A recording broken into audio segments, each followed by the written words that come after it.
Okay, gagawa tayo ngayon ng prosperity bowl. So, first, cleanse your ceramic na bowl na paglalagyan ng pera. Ay, sorry, ng prosperity bowl natin. Siyempre, mag-DIY kayo, ano, yan. Meron pong nabibili yung mga prosperity bowl. Gawin din ninyo din po yun. Lagyan ng bigas yan. Tapos, i-cleansing nyo po.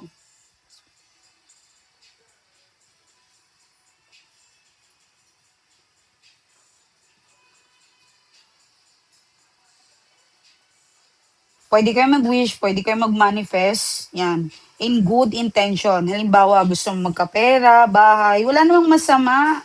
Magdasal kayo ng maayos, mag-wish kayo ng sobra-sobrahan nyo na walang bayad yan. Ilalagay natin ang rice. Yan, rice. Okay?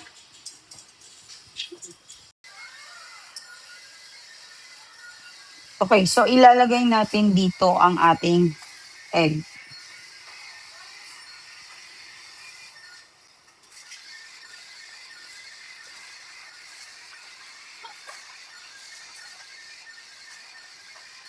Make sure nyo lang po na magkasya po yung 12 na egg.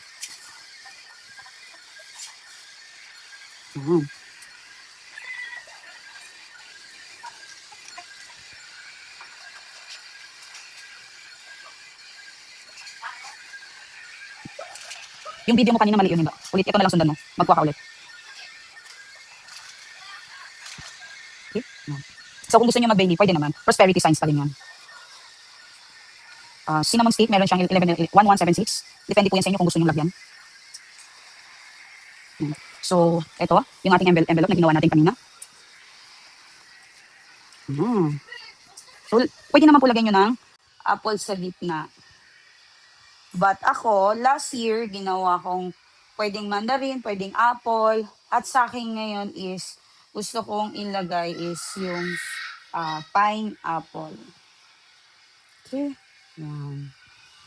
Meaning ng pineapple, baka magtaka kayo, bakit pineapple wala namang gumagawa ng ganyan.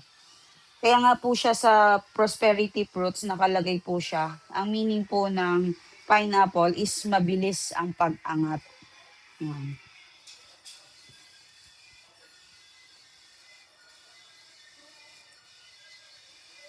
Wala pong bawal ano, halimbawa kulang kayo ng chocolate, wala kayong pangbili ng ano, cinnamon stick, okay lang po 'yan. Walang pera, pwede naman pong coins, wala pong ano diyan, bawal. Envelope, halimbawa wala kayo, kahit isa lang po, okey, kahit isa lang ilalagay niyo, okay na po 'yan. 'Yan, 'yan ang ating prosperity bowl ni Miley Taro. Okay, salamat po sa mga gustong gumawa nito. Okay, and then itag nyo ako sa Facebook nyo kung gusto nyo po yan, kung nagustuhan ninyo, yan, kung nagustuhan nyo po, okay? So, wag nyo pong kalimutan yung jar ng tubig. Ilagay nyo lang po yan sa inyong lamesa. Okay? So, meron din po tayo ditong rice. Although may rice na tayo dito, pwede naman napalitan ninyo to ng cinnamon o anuman. Pwede naman. Okay? At syempre yung asin, pangalis ng negative. Dahil ito kasaganahan at ito ay protections. Okay? Yan. So, ano pang gusto nyo? Ano pa ba? Baka may nakalimutan ako. Um, Post mo muna po. So, maglalagay tayo ngayon sa ampaw. Okay? Syempre, kung ano po yung design na gusto ninyo, ay pwedeng-pwede naman po yan kahit ano. Okay? Pero ito yung choose ko. Pero ito yung gusto ko, I mean. Okay? 100. Syempre, ganito po palabas. I mean, pag binuksan ng tao, pagbukas niya ay, yan, ibig sabihin, i-welcome niya yung blessings. 168, 168 po ang ilalagay natin. Okay? Yan.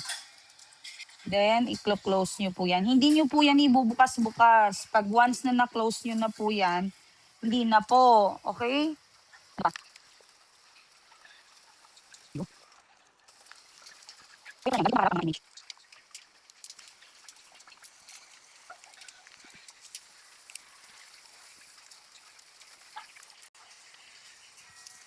168 po. Okay? Naulit ko po ha, para hindi po kayo magkamali. Yan. Cut.